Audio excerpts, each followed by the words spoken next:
अभी जो मैं नहीं समझता हूँ कि अभी कोई बेरोजगारी है या महंगाई है। बेरोजगारी नहीं है? नहीं, मेरे नज़र में तो नहीं है। जहाँ तक हम जानते हैं कि केंद्र सरकार के पास, अकेले मोदी सरकार के पास 30 लाख वैकेंसी सीट खाली है सरकारी नौकरी की, है ना। लेकिन उसको अब तक जो है एक भी वैकेंसी, एक भी सीट नहीं भरा गया है। तो ये क्या विफलता नहीं है सरकार की? देखिए, सरकार की विफलता इसमें नहीं कहेंगे, सरकार की कामयाबी है। अरे कहना क्या चाहते हो? जो हमेशा बेरोजगारी, कम पढ़ा लिखा का जो बात बोलता है, तो मैं समझता हूँ कि ये वो धंधा खोल के रखा है और लोगों को भ्रमित करता है, और ऐसे लोगों को राजनीति में नहीं आना चाहिए। मोदी जी 2 करोड़ रोजगार हर साल देने का वादा किए थे, क्या वो पूरा हुआ? तो ऐसा तो हमारे संज्ञान में नहीं है कि 2 करोड़ अगर वादा किया है तो हो जाए, रोजगार डबल मिल जाए। इंजन की सरकार की बात बता दें कि बिहार में 40 सीट है लोकसभा का, है ना। 40 सीट में 39 सीट इस बार मोदी जी को प्राप्त था, लेकिन उसमें से बिहार के लिए एक भी जो है बैठक नहीं की गई विकास के लिए कि बिहार में उद्योग लगाया जाए, किसी तरह का विकास किया जाए। लोगों को 5 किलो अनाज तो खैर कोरोना काल से ही मिल रहा है, अगले 5 साल और मिलेंगे। बहुत गरीबों को अच्छा, आपको घर नहीं मिला लगता कि है। 5 किलो अनाज की जगह पे एक परिवार में रोजगार दे दिया जाए तो उससे संतुष्ट हो जाएगा? 5 किलो अनाज में इतना पैसा बर्बाद क्यों हो रही है सरकार? ये भी बात ठीक है, लेकिन इतना संभव नहीं है कि जितना जनसंख्या है उतना अगर रोजगार मिल जाए हर को, तो ऐसा बात नहीं है। जहाँ तक मेरी रिसर्च के मुताबिक है, जहाँ तक हम जानते हैं कि केंद्र सरकार के पास, अकेले मोदी सरकार के पास 30 लाख वैकेंसी सीट खाली है सरकारी नौकरी की, है ना। लेकिन उसको अब तक जो है एक भी वैकेंसी, एक भी सीट नहीं भरा गया है। तो ये क्या विफलता नहीं है सरकार की? देखिए, सरकार की विफलता इसमें नहीं कहेंगे, सरकार की कामयाबी है। आगे चल के उसको भी पूरा करेंगे सरकार।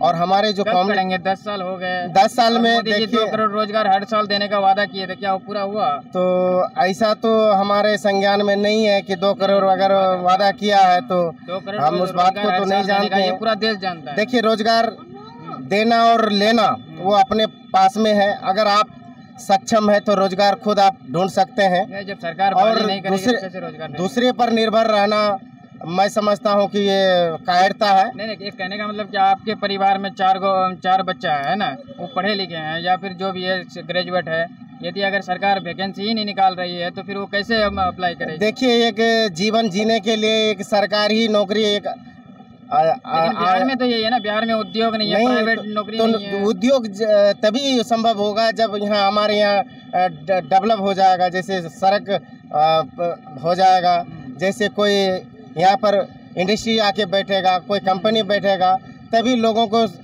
प्राइवेट जॉब भी मिल जाएगा, रोजगार भी मिल जाएगा। सरकारी पर ही है आश्रित रहना, निर्भर रहना, ये मैं समझता हूँ कि ये अपने आप में एक विफलता है। धूप लग रही है। तो क्या आपको नहीं लगता कि मतलब बिहार में जो है, बिहार एक पिछड़ा राज्य है ना, तो क्या लगता है कि बिहार में जो है रोजगार जैसे प्राइवेट सेक्टर में उद्योग लगना चाहिए कि नहीं? बिल्कुल लगना चाहिए। और इस पर हमारी सरकार जो होगी, जो हमारे प्रेजेंट में सरकार है, डबल इंजन की सरकार है, तो इन्होंने जरूर प्रयास करेंगे। लेकिन एक चीज मेरे ज्ञान में है जहाँ तक कि इस बार कारखाना हो जाए बिहार में भी, और बिहार के लोग भी खुशहाल हो जाए, रोजगार मिल जाए। डबल इंजन की सरकार की बात बता दें कि बिहार में 40 सीट है लोकसभा का, है ना। 40 सीट में 39 सीट इस बार मोदी जी को प्राप्त था, लेकिन उसमें से बिहार के लिए एक भी जो है बैठक नहीं की गई विकास के लिए कि बिहार में उद्योग लगाया जाए, किसी तरह का विकास किया जाए। बिहार के लोग जो है बाहर शहर में खटने जा रहे हैं, तो उसमें जो है ट्रेन में बैठने की जगह नहीं होता, ये कमी नहीं है? नहीं, देखिए, अगर कमा के खाने के लिए तो एक पूर्व से ही बिहार जाने के लिए सुविधा की बात, जाने के लिए सुविधा तो अभी ट्रेन बनाया है, रोड मार्ग बनाया है, और जो है बिजली पानी का सारी सुविधा मिली है। और अभी जो मैं नहीं समझता हूँ कि अभी कोई बेरोजगारी है या महंगाई है। बेरोजगारी नहीं है? नहीं, मेरे नज़र में तो नहीं है, क्योंकि जिस एक ज़माने में ऐसा था। अभी हाल ही में एक रिपोर्ट आया थी कि IIT बॉम्बे जैसे संस्थान में जो है बेरोजगारी है। देश में जो कई मतलब बहुत सारे युवा है जो बेरोजगार है, बेरोजगार के खिलाफ लगातार आवाज़ उठ रही है। महंगाई नहीं है आप कह रहे हैं। देखिए, ये एक पूर्व से ही एक मुद्दा खड़ा है, लेकिन मैं समझता हूँ कि कोई बेरोजगारी नहीं है। हर इंसान कमा के खा रहा है, कोई 10 रुपया कमा के खा रहा है, कोई 100 रुपया कमा के खा रहा है, लेकिन अपना विवेक से खा रहा है। जो अपना विवेक से करता है वही सक्षम है। अगर मजदूरी करने लायक हमारे अंदर में बुद्धि है तो हम मजदूरी ही करके खाएंगे, ना कि हम कलम को चला के खा सकते हैं। और जिनके पास में कलम चला के खाने का क्षमता है वो तो कलम चला के ही खा रहे हैं। और हमारे बिहार में सबसे ज़्यादा अगर कहा जाए पढ़ा लिखा में तो सबसे ज़्यादा हैं IAS और IPS। अगर सबसे ज़्यादा अगर भारत के अंदर में है तो वो बिहार से ही है।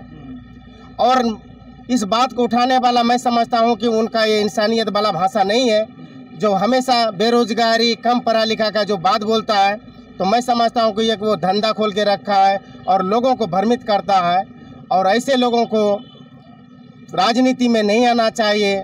और हमारे देश में और हमारे बिहार में जो अभी जो राजनीतिक दल है तरह तरह के, अगर ये राजनीतिक दल की बात किया जाए तो ये के खिलाफ में सारे खड़े हुए थे, लेकिन आज भागते भागते कहाँ चले जाते, लेकिन आज उन्हीं पार्टियों को देखा जाता है कि उसी कांग्रेस के साथ में खड़ा है, एनडी गठबंधन बना के खड़े हैं।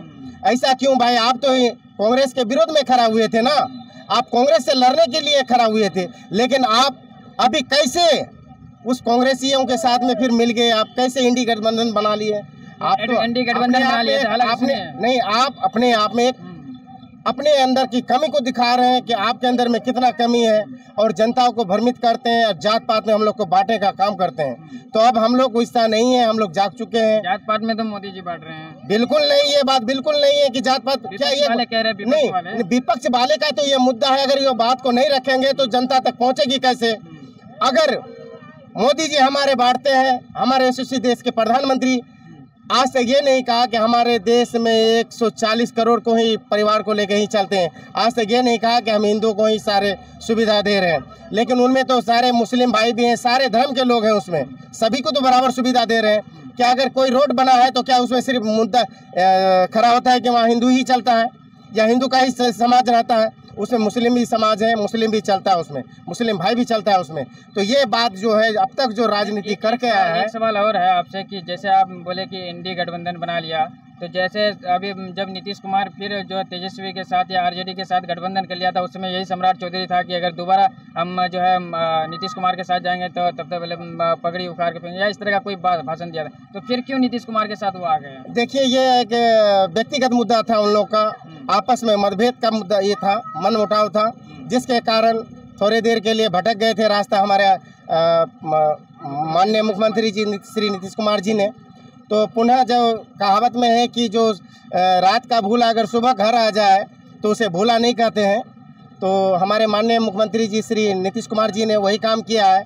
कुछ देर के लिए भटक गए थे अपने मार्ग से, तो पुनः वह घर वापसी कर लिए हैं, तो इसमें बहुत बहुत धन्यवाद की वो पात्र हैं। कटिहार से लोग कौन जीतेगा, क्या लगता है आपको? देखिए, यहाँ पर जो है अभी हम लोग एनडीए गठबंधन को वोट देंगे, क्योंकि हमारे जो इस क्षेत्र में अब तक जो 2014 से 2019 तक जो कार्यकाल रहा उसमें कोई विकास के काम नहीं हुए थे, मोदी जी के ही कार्यकाल में था। लेकिन अभी 2019 से 2024 के बीच में हमें इस पूरे कटिहार लोकसभा क्षेत्र में काम ही काम नज़र आए हैं। और सबसे बड़ी बात कि ये पूर्वी क्षेत्र के हमारे श्री दुलाल चंद्र गोस्वामी जी ने जब लोकसभा में खड़े होकर स्पीच देते हैं, हमारे क्षेत्र के लिए बात करते हैं, हमारे सभी समुदाय के लिए बात करते हैं, तो गर्व से सीना 36 इंच का हो जाता है हमारा। कभी तो जो है संसद में बोलते हुए नहीं देखे? बिल्कुल हम देखे हैं, आप अगर नहीं देखे हैं तो आपकी प्रॉब्लम है। अभी इलेक्ट्रॉनिक दुनिया है और हर इंसान के पास में 10 से लेकर 50,000 तक का मोबाइल रहता है, और इंसान अभी लाइव कर चलता है कोई शो तो उसको तुरंत आदमी देखता है। अभी इतना टैलेंट हो गया है आज। क्या कह रहे हैं कि दुलाल चंद्र गोस्वामी को वोट जाएगा आप लोगों का, है ना? हम लोग की तरफ से बिल्कुल उनको बहुत बहुत धन्यवाद है। दुलाल चंद्र गोस्वामी जीतेंगे, 100% जीतेंगे।